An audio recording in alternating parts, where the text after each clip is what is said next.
Good evening, everyone. Nice to see you all. Nice to have you here. Congratulations on making it through your first week of class. Um, Big hello to so many people here, like Google Assistant up here in the chat tonight. Gordon, Jack, Brendan, all these other people around. So big hello. Again, I do want to say an actual big congrats for those who made it through week one. Just remember too that if you didn't manage to complete lab one in week one, that's not a problem because whilst we do mark it, it is not assessed in the sense that your marks don't actually lead somewhere, which is very good. So that's like by design. So remember that lab one is really just practice. And in fact, we'll be rolling out the solutions to you in the next hour. So on your GitLab, if you actually go to your lab one, I might be able to find some here. Like if I just go and look at, like if you go to master here, you will actually see on your lab one, I can actually check this out for our good friend here, Jackie. You should actually, or at least sometime in the next hour, by the time you watch this lecture recording later, sometime tonight, you should actually see a solution branch here. So that's how you can get to these solutions, which is very, very exciting. Lots of fun.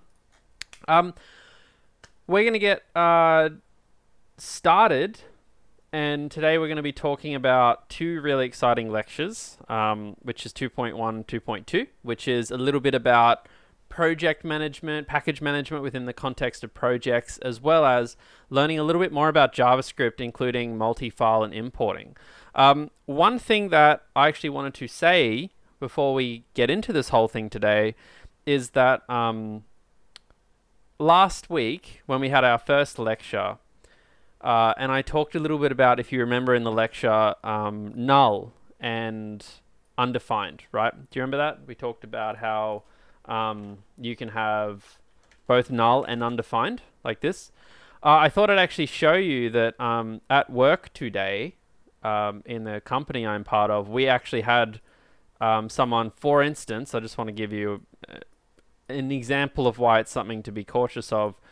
We actually had someone who discovered a bug, and that bug was related to that exact issue. So here's a quick little Google Chrome screenshot here that actually shows you like an example of a bug that was uncovered. Now, I'm not going to get into the details of this specifically, but I do want to emphasize that it's like, this is kind of one of the reasons why it's really important that when you look at null and undefined, that you keep these things somewhat similar. So enough nonsense. Let's get stuck into the lecture and have a little bit of fun, because that's why we're here, isn't it? To have a little bit of fun.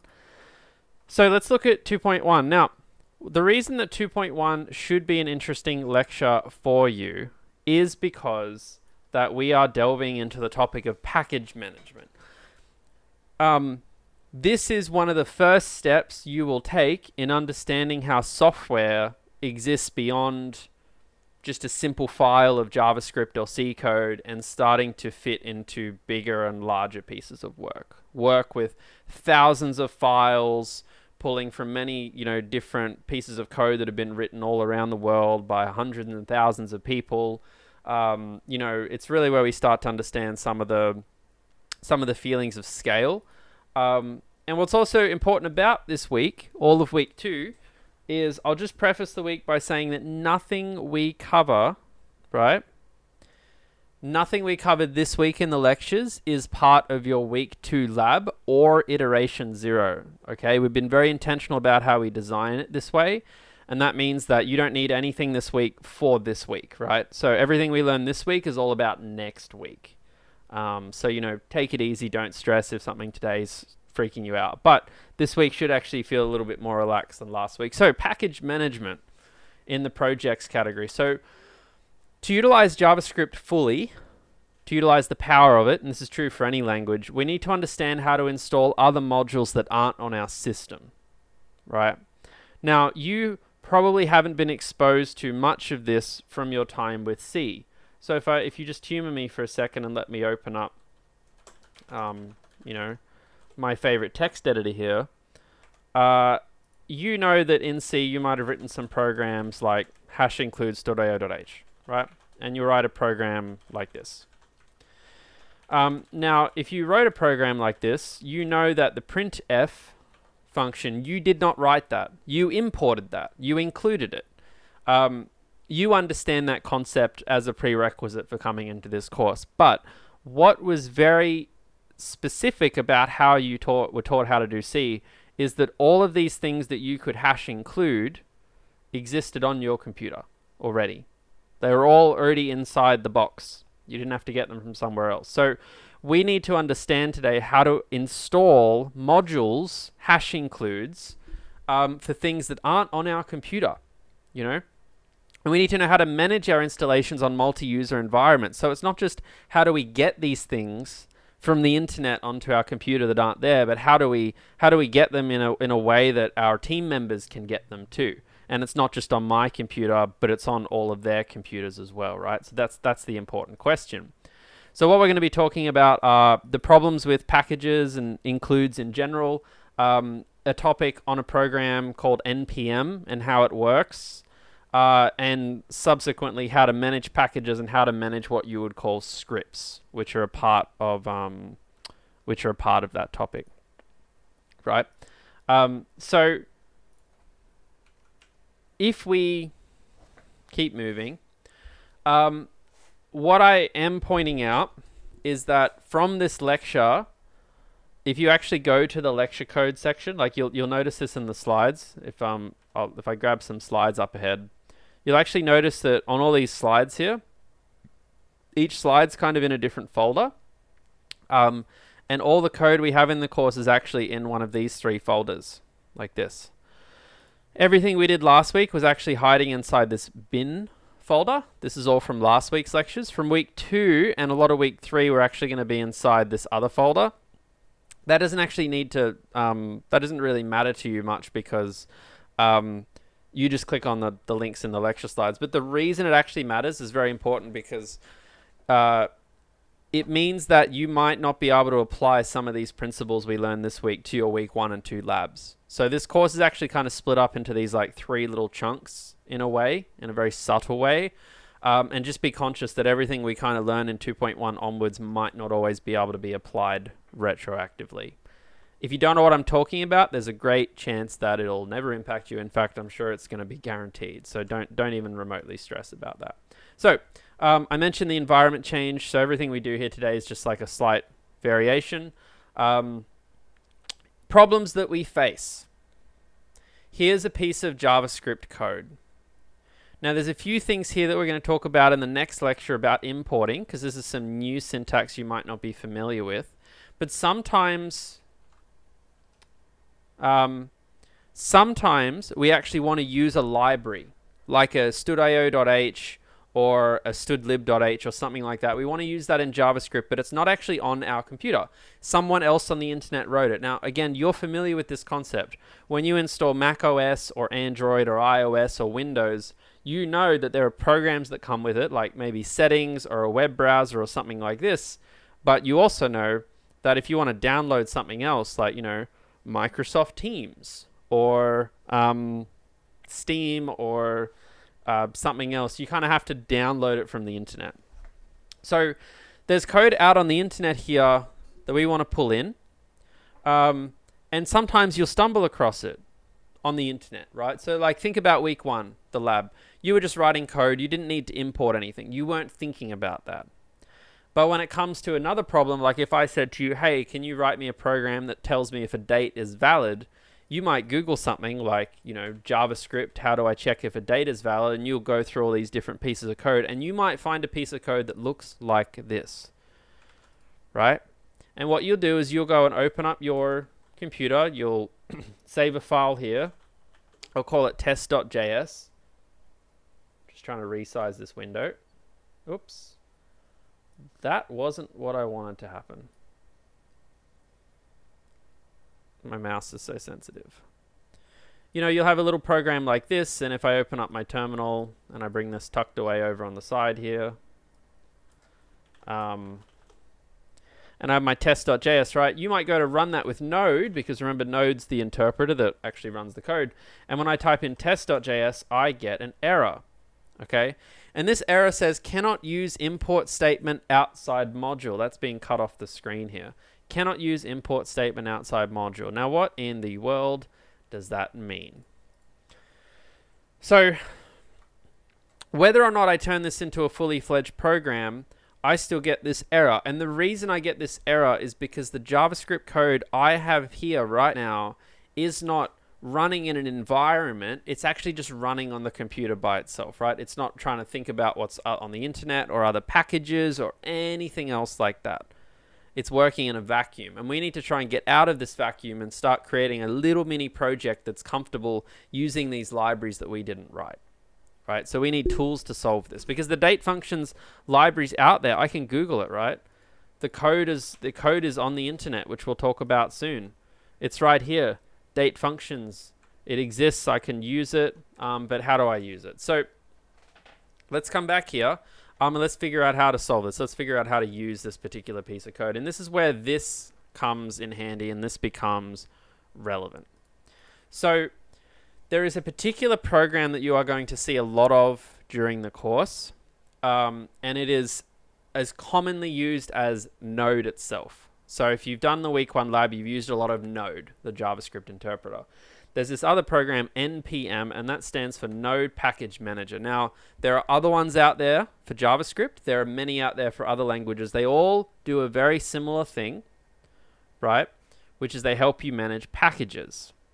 And you use programs like this to essentially help you organize your projects. And if that's kind of lost on you in terms of what are you talking about, you're kind of familiar with a lot of somewhat similar concepts for consumers, like the App Store or the Play Store or the Windows Store, right, on a computer. These are kind of these centralized tools and mechanisms you have to manage many programs at the same time and pull them in and download. It's like that, but for programmers. That's essentially what a lot of these package managers do. And we can actually get our project set up with one of these pretty easily, and I can show you. We can do it right here. Let's say I have my... in fact, let me grab some code that I neglected before. Oh, sorry. The slides were clicked ahead. I thought we were missing some slides. Yeah, this is fine. I thought, yeah, anyway, so we missed a couple of slides. I was thinking there was some stuff missing. So let me quickly recap. So NPM, as I've just introduced, I gave the analogy, but the simplest summary is it's a tool that is automatically installed alongside Node.js. And what that means is if you install Node on your computer, NPM's installed alongside it. So they actually kind of come in pairs. And it has a terminal command that you can see here, and you can type that in on terminal. I can type in NPM like this, and I get a whole bunch of stuff. Just like when I type in Git, it gives me a whole bunch of stuff. It's a program like Node, like Git, like GCC that runs on the computer. And it's basically about managing and downloading external libraries, right? Now, the interesting thing about NPM is that all of the packages, all of the other pieces of software that you install are actually on this website. So there's actually a website up on the internet called npmjs.com, and it has pretty much kind of an infinite, not literally, a massive supply of software where, for instance, if you wanted to, let's say you're looking up you're trying to do something with time zones, right? You're trying to write a program that looks at time zones and stuff. If I type in time zone, I'll see a whole bunch of other people's software out there. Time zone, moment, time zone, Google Maps service, date, functions, time zone, CLDR, time zone support.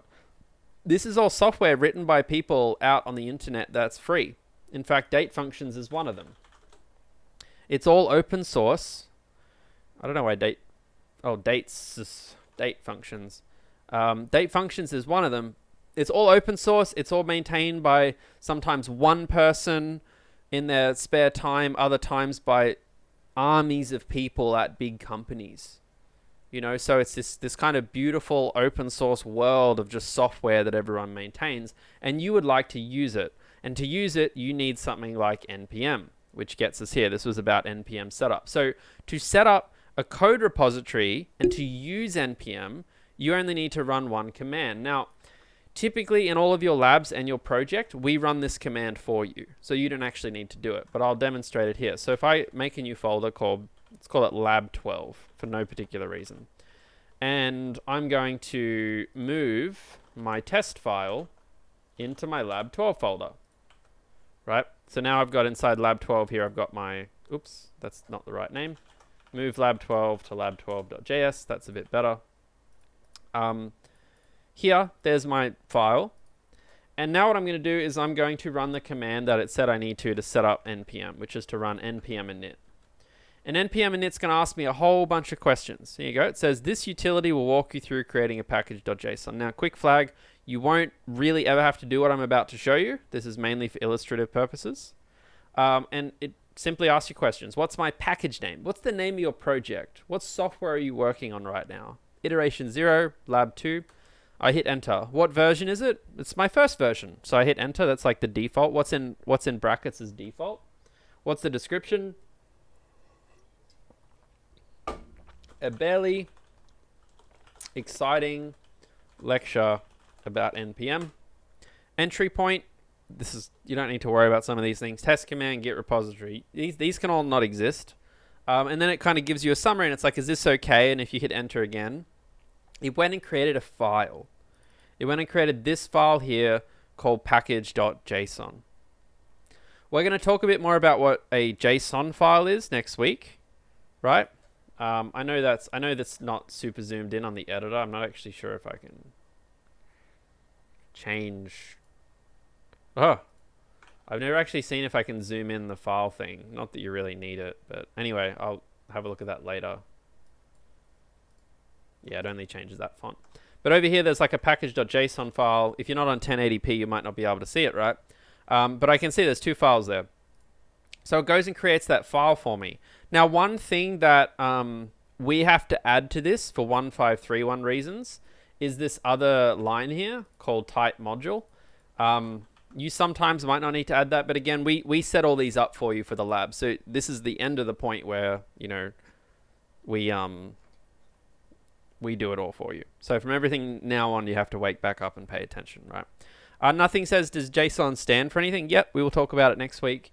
We'll go through it in a fair bit of depth. So now I've kind of like set up my code for a project, right? Like I'm kind of ready to make a project.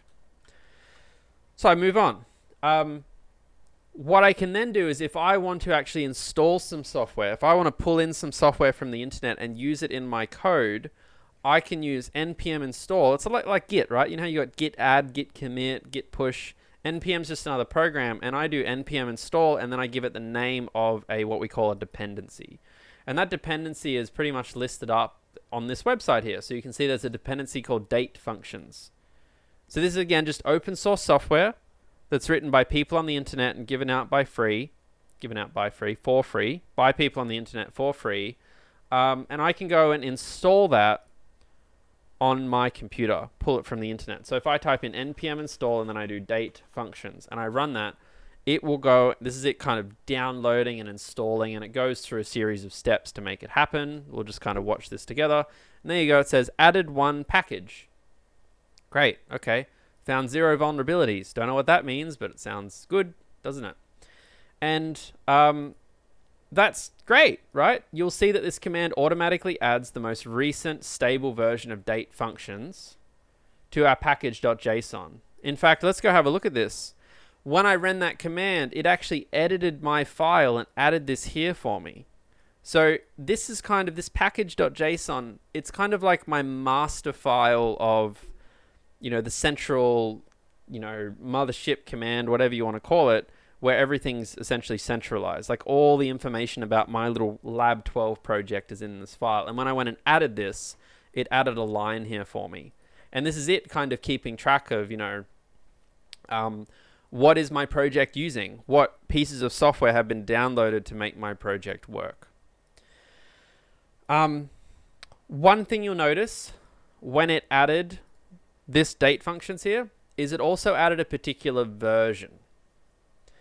And what this is saying is that the date functions, the software version I'm using here is 2.12. 2.28.0. And if we actually go to the NPM website, you can see that that is the latest version. You can also see that there's 174 versions of this in the past. So people that work on this have been like releasing new versions over, you know, the months and years and stuff. And, you know, all the way from, you know, 2 to 1.25 all the way back to 0.1.0, 8 years ago. And who are the people that worked on this? Well, it looks like there's only two. This random person called Nosno Corp. Right? There's a lot of people like Sasha Koss. Okay, I have no idea who that is. Other people. Who are these people? Honestly, some of them are just literal prodigy geniuses. But most of them you would find would be probably people who work in tech. Google employees, Facebook employees, stuff like that. Sometimes just hobbyists.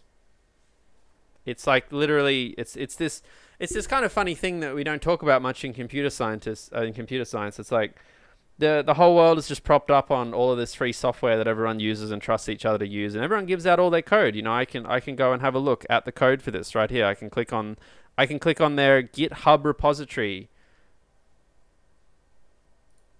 and I can go and look at their code. This is a different site to GitLab. So in the first lecture, you remember we talked about GitHub and Bitbucket and GitLab. This is just a different UI for GitLab, so it's kind of the same thing. So I can go and look at all their code.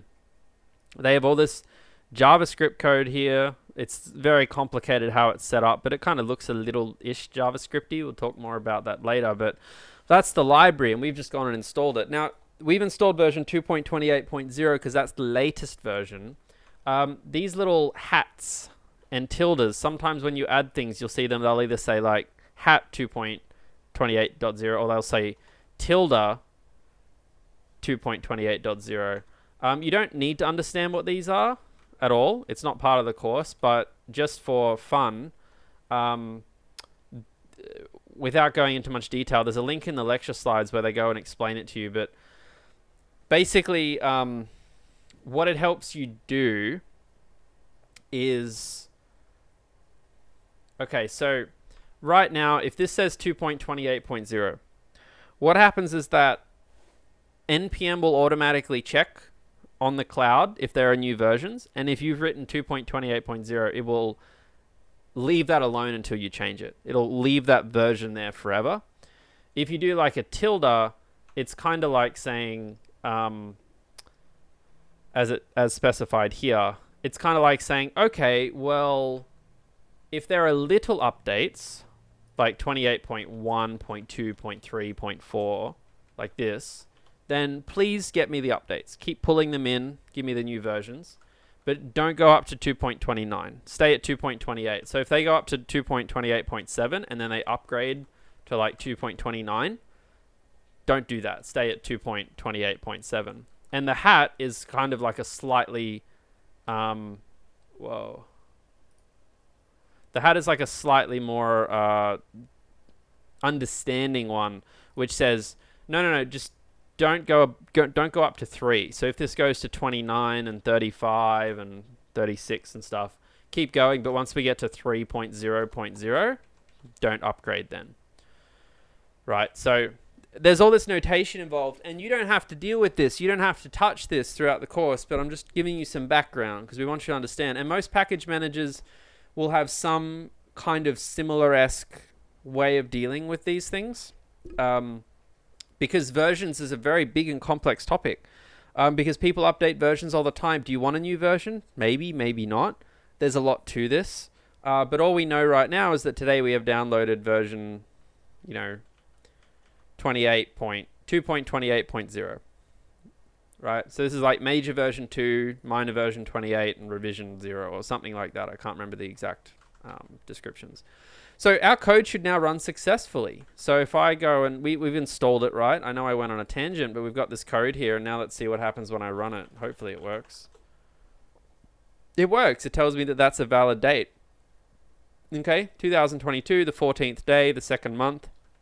If I say the 15th month, oh, wait, no, that doesn't work. Why does that work? The 14th month, that's not a real month. Okay, I don't know why that's working. That's strange. Doesn't really matter. There's probably some obscurity, but if I just put the... What about -5? True. That's not good. Let's go have a look at what this function does. So if I go is valid date functions, we can just Google it, right? I go on, here's a Google, returns false if the argument is invalid date and true otherwise. Argument is converted to a date using toDate, right? See toDate, blah, blah, blah. I read the docs. I realize I'm a millennial and I just don't care. So I go down to the examples. New date, 2014, 1/31. So there's your month, there's your day and something like that, right? So it says here that if you don't pass it a date, it will return false. Now this is interesting because in JavaScript, there is a built-in function called date here, right? And we can play around with that date function. If I get rid of my code for a second and I say, const a equals new date today, which is like, 2022, 0606, like this. In fact, I think I want strings. So let's give it strings. And then I go console log a. This will create an object, right? So a is now an object in JavaScript. It's this mystical object that deals with a date. And it tells me here that the date I've specified is... it's gotten very confused here, right? It's like 2022, July 5th at 2 p.m. It's like, why is that? Well, 2 p.m. is because it's 2 p.m. in London right now, in England, which is like what +0 time zone is. So that makes sense. And you can see here what the 7 and 5 thing is probably partly to do with how numbers are taken in here, because I'm sure if you put in 0 here, it probably works. Right? It's all a little bit complicated to do with and like people are already talking in the chat about how the years are labeled and stuff like that. And you can go and look this up, right? Like you can go and look up JavaScript date. This is also where as a programmer, the gap you're going to have to start to make compared to 1511 is that you'll spend a lot less time trying to write code to solve problems, and you're spending a lot more time trying to read things. Like if I just Google JavaScript date, I now end up on the page's documentation where I see, oh, new date. Okay, that's how I create a date. And then it'll give me some examples and I'll be like, huh. Okay, this looks really interesting. It says I can create a new date object like this and a new date object like that. And I just think, oh God, that's so strange. And then I see some more explanations about how it works, right? And I see ones here like, okay, I can create, and this is where we understand what's happening. I can create a new date with the year, the month index, and then the day. And the reason they say month index is because if you're in June, the month index is 5 because it's January, February, March, April, May, June, right? Because 0 is an index. So June's kind of 5, and then here, the 6th day of June is there. So this is kind of today's date, right? That's why we kind of have this here. Now, again, you might be asking, why is it the 5th of June? And it's actually really simple because if you don't specify the hours, minutes, and seconds, it assumes that it's midnight. Midnight as in, I know some of you are watching this lecture not on the 6th of June, but it assumes that it's midnight at 12, just after midnight on the 6th of June. And what that means is if it's in Sydney, which is where this computer is, right? If I type in date, this computer, the CSE machine, this is what the time is right now during the lecture recording. For anyone, that's probably an important detail. This is the time right now. So because we're in Sydney, this computer knows it's in Sydney, and therefore when I tell it that it's today, it's giving me the London time, which is 10 hours before. And we get into the whole topic about how time zones are really confusing. But let me put in the hours, minutes, and seconds. So what's the hours right now? Well, hours is 18, minutes is 37, and seconds is 3, based on that. Okay? Now I run my program again. And you see it starts to make sense now. It's the 6th of June, 2022 at 8 a.m. And again, that's 8 a.m. because I'm giving it a time in Sydney time, and it's always printing out a time in +0 time zone. Now, if you're completely confused right now, if you're like, what in the hell are we talking about? That's because we just went on basically a 5-minute babble about the date function in JavaScript and time zones and all this other stuff. And the point of talking about this was not to necessarily be like, this is how you use it, but more to explain there's a lot of random things out there, and sometimes you just have to stop and read the documentation. Now back to the program we were trying to run. What we kind of discovered here was that this is a valid date, right? So, you know, if I ask for a new JavaScript date, that's a valid date. But if I pass in 67 here, it will return. Why is it returning me true still? That's so weird. It just, oh, there we go. So hello, the string is not a valid date, right? Because a number is a timestamp. Let's not go into that.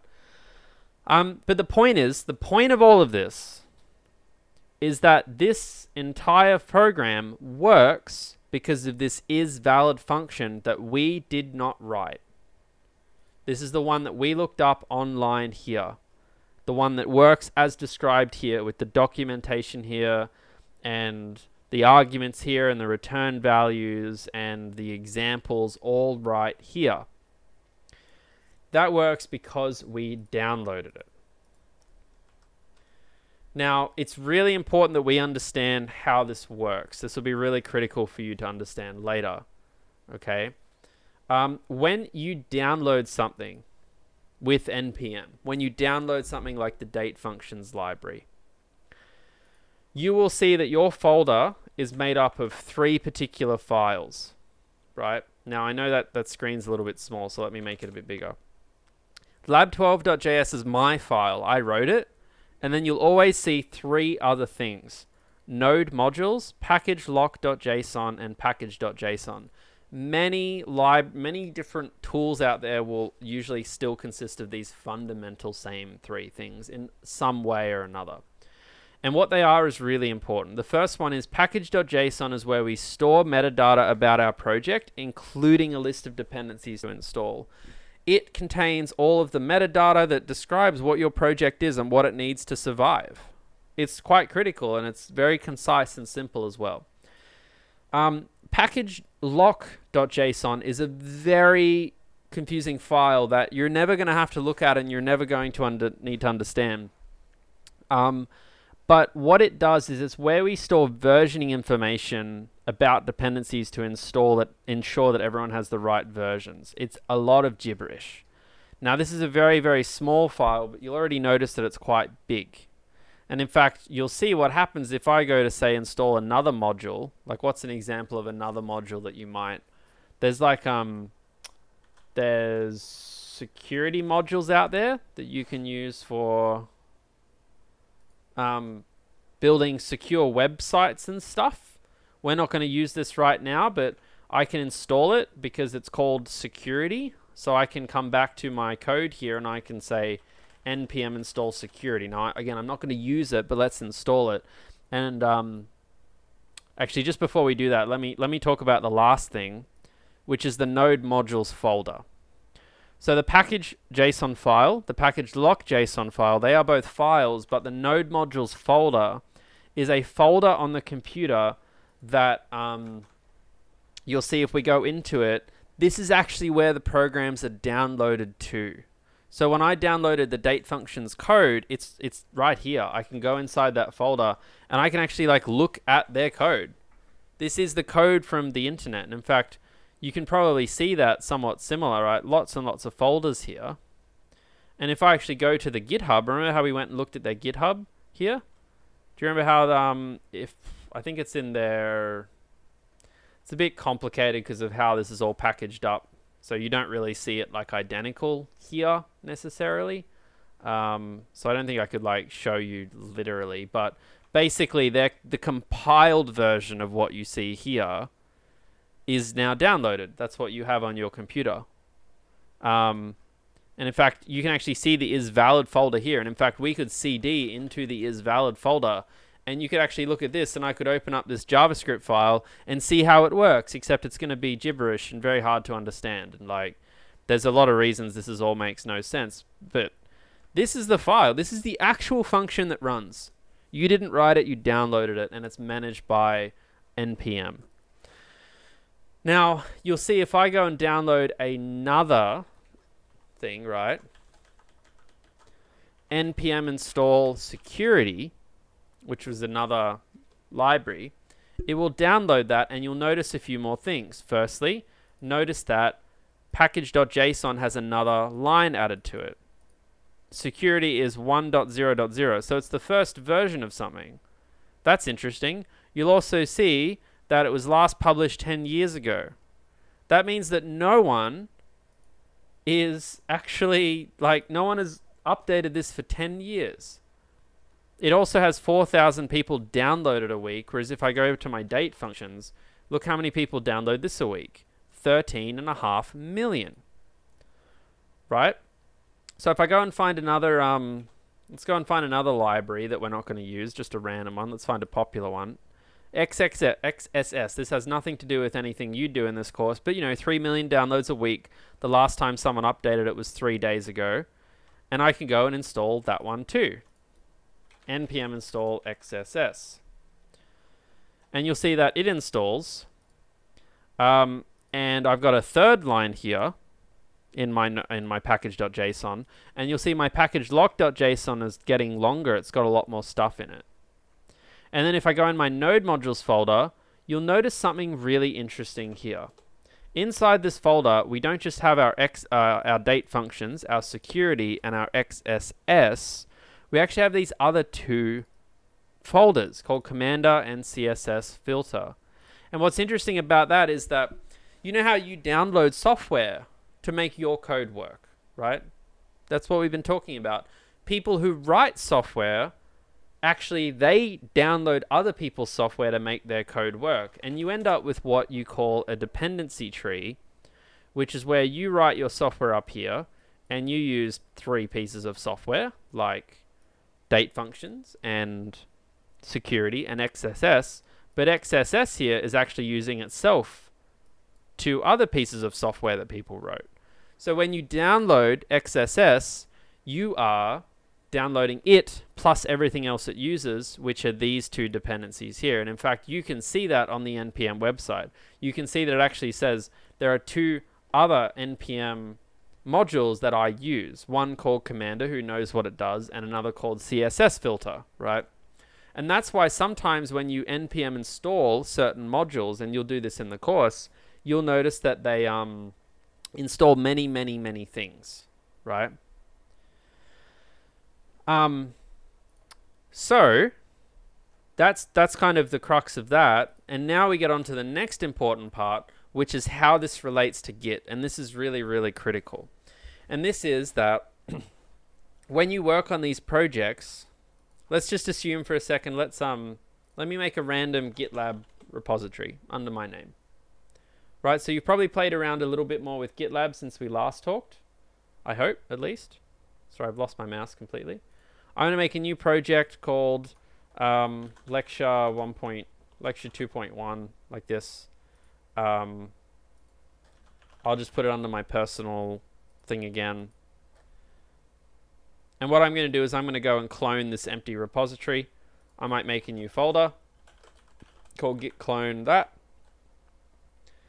And now I've got this new folder called Lecture 2.1, like this. And what I'm going to do is I'm going to go and copy all my files from my lab 12. So I'm going to go and copy all my files and move that across. Right, so I come into my Lecture 2.1. Now, I think there was, 2 seconds. Great. So I got my Lecture 2.1 here. And you'll see I've got all my files here, right? I got my README, which I don't really need. That just comes with GitLab. I can delete that file. I don't want it. And then I've got everything else. Now, you know from your lab and stuff that when you work on things, you need to commit things to Git. What you do is you always commit your package.json and your package lock.json, but you never commit your downloaded files. Right? And the reason for that is to basically avoid your Git repository being full of stuff. It's kind of like, imagine if you have a laptop and you have, Google Chrome and Microsoft Teams installed. You don't necessarily want to go and copy and paste all of those gigabytes of files, you just want to write down the names of the programs so that when you get your new laptop, you just go and reinstall them too. That's kind of like what is happening here. So when we have this package.json that specifies the files, this is all you need to do for other people in your team or yourself on another computer to know what to install.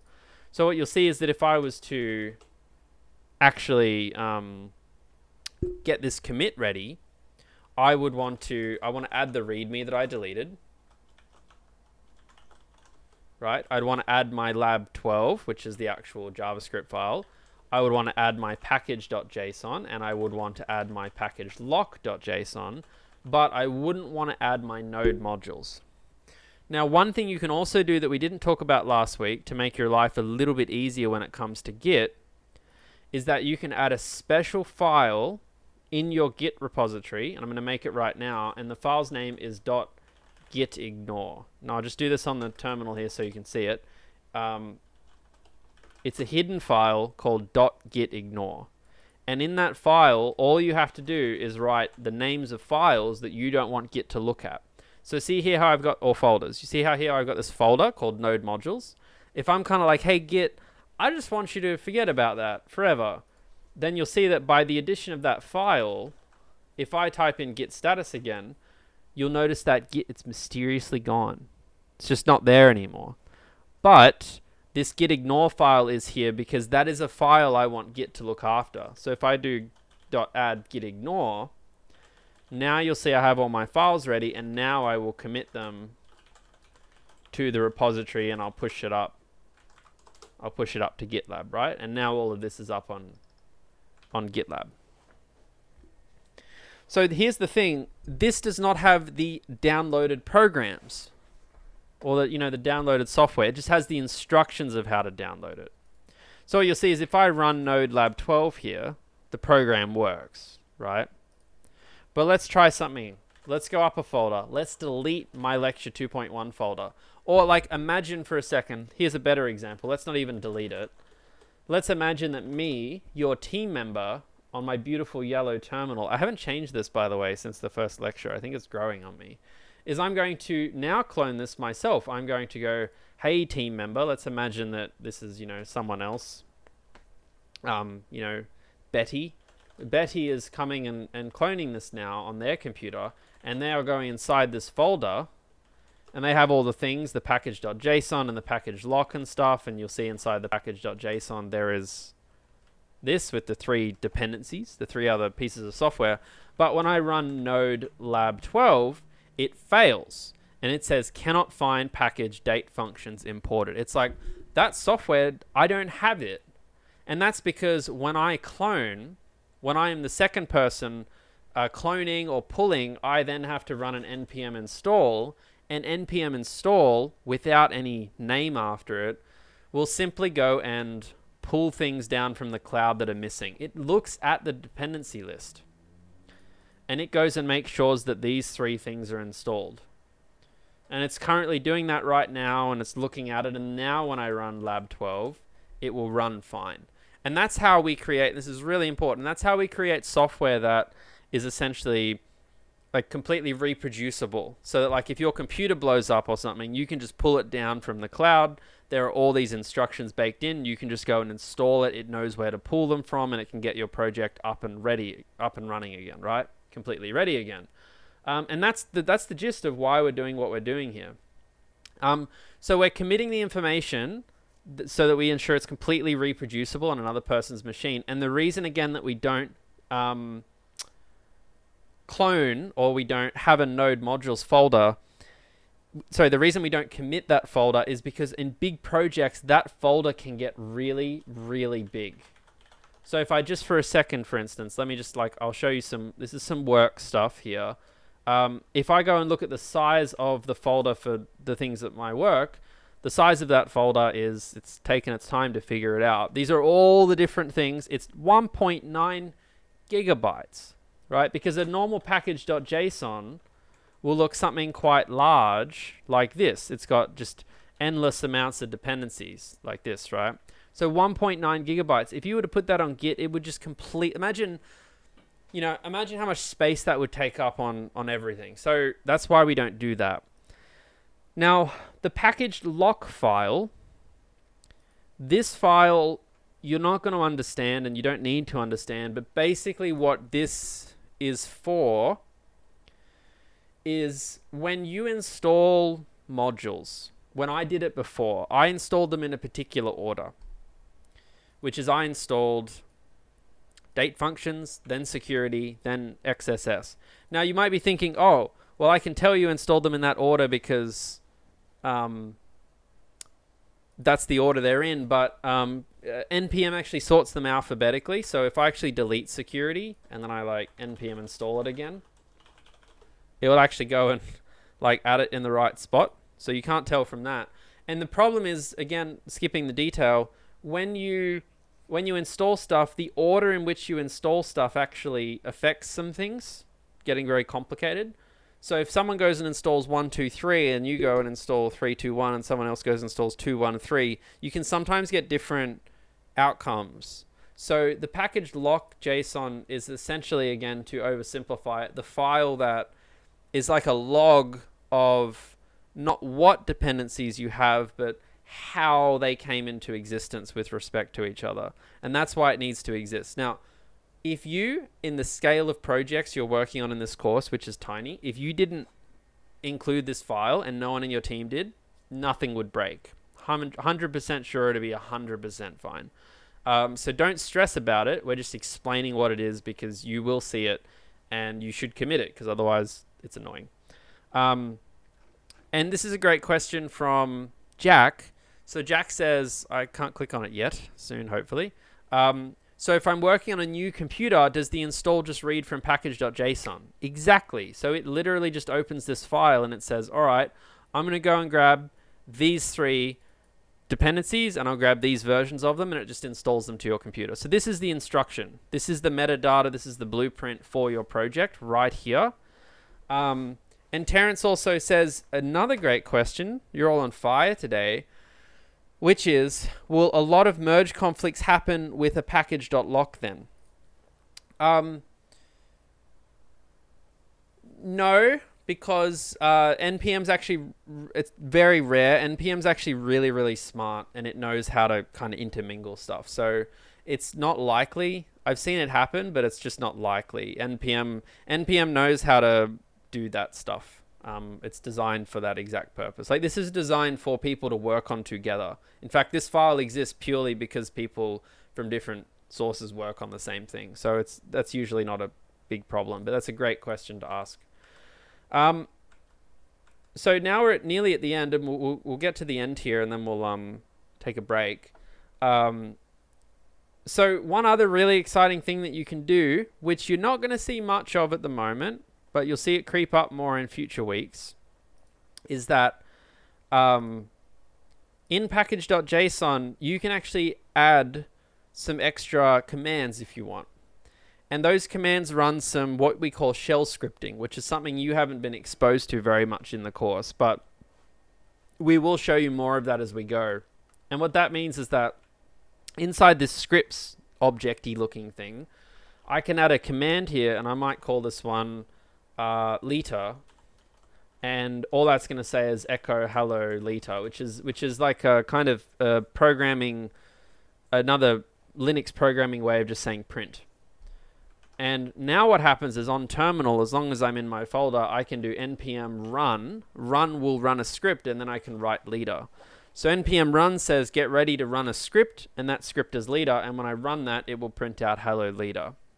This is actually really, really useful to do like many other things that we'll cover a lot more next week. But you can do anything that's shell here. Anything you type on a terminal, you can type here, right? Like if I do hello liter, it prints that out.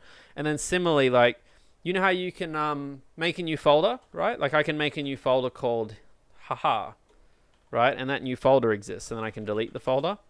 I could actually make 2 scripts called make, which will make, I don't want to get that confused with something, create, which will make a folder called haha, and I could make another script called delete, which will delete a folder called haha. So I can actually just write terminal commands in there. And then you'll see I can write npm run create, and that will go and create a folder, and then I can write npm run delete, which will delete a folder, like that, you know? So lots we can do with npm. It's very powerful. With rm, you don't need the f, but the r is needed for folders. So if you want to delete a folder, that's how you can do it. So that'll delete a folder. If you just try and rm a folder, it will complain. It's kind of like a safety mechanism. So keep that in mind, but we won't talk about that much until next week. And last thing is just that actually, I think we got around this. I don't think you need to read this slide. We found a much better solution to this. But if you want some examples of some dependencies that you might use, we've actually got a few listed here. These are all the ones that you might need in the course. And there's actually not many. And most of them we talk about in week 3. But you can go and install anything you want. We're going to talk about date functions, cores. This is a topic in week 4. Validators for iteration 1. So you'll actually probably think about that next week. This comes up in your week 3 labs. So, you know, you'll get a bit of exposure to these different things as we go along. But you can use any package you want. When we were redesigning the course over the T1 break, we thought we were running into some problems, which meant we thought we'd have to tell you what you could use, but we think we've solved them. So that's good. That's good for everyone. We're very happy about that. So this slide you don't have to worry about as much. This is the feedback for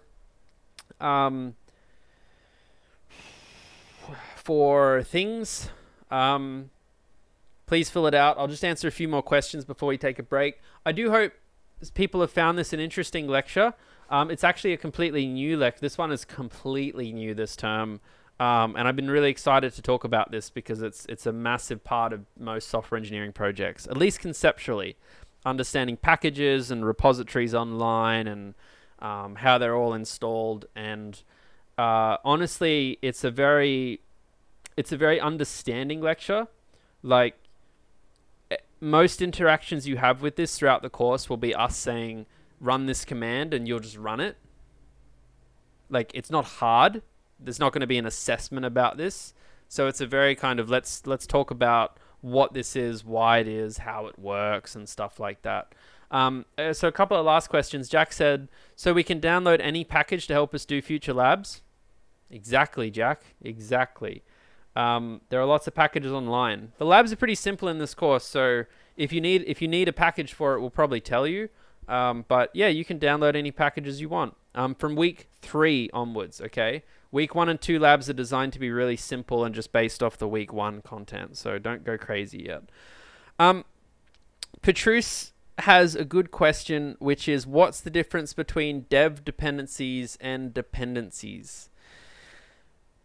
You will see in some of your labs next week that we don't just ask you to do an npm install of something like validator. We will actually sometimes ask you to run this command, which is npm install --save-dev, and then the command, the program. And what you'll see is that this will install it.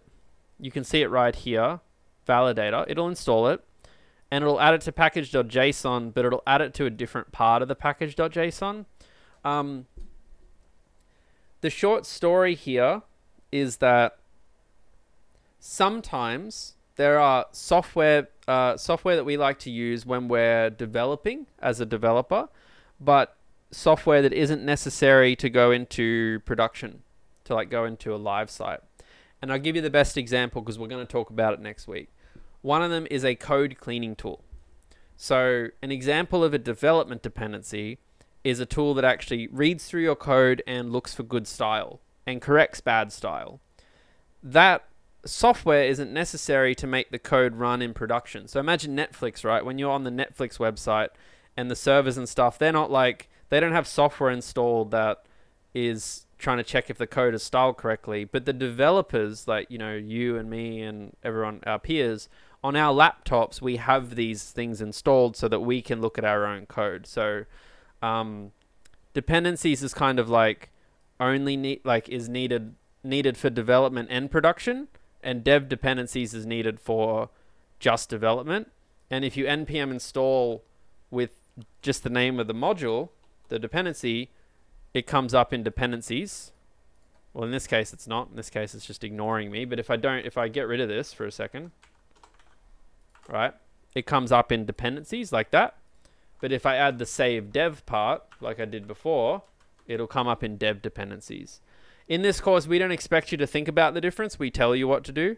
So pretty much you just always just write npm install unless we tell you otherwise. So it's pretty easy.